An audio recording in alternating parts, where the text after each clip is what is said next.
أعوذ بالله من الشيطان الرجيم. Brother, is it okay? Brother, is it okay? On. I don't think so.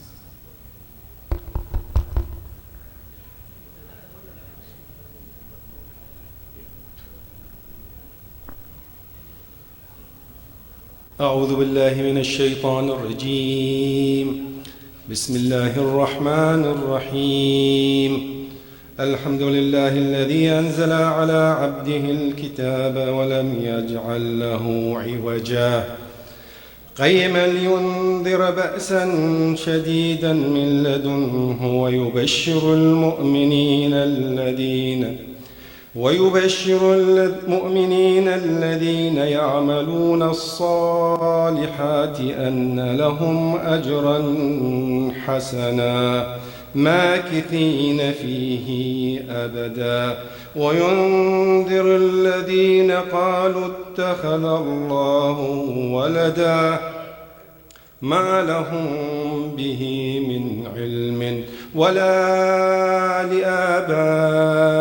لآبائهم كبرت كلمة تخرج من أفواههم إن يقولون إلا كذبا فلعلك باخع نفسك على آثارهم إن لم يؤمنوا بهذا الحديث أسفا إنا جعلنا ما على الأرض زينة لها لنبلوهم أيهم أحسن عملا وإنا لجاعلون ما عليها صعيدا جرزا أم حسبت أن أصحاب الكهف والرقيم كانوا من آياتنا عجبا إذ آوى الفتية إلى الكهف فقالوا ربنا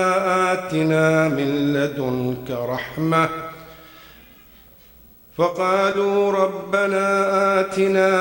لدنك رحمة وهيئ لنا من أمرنا رشدا صدق الله العلي العظيم.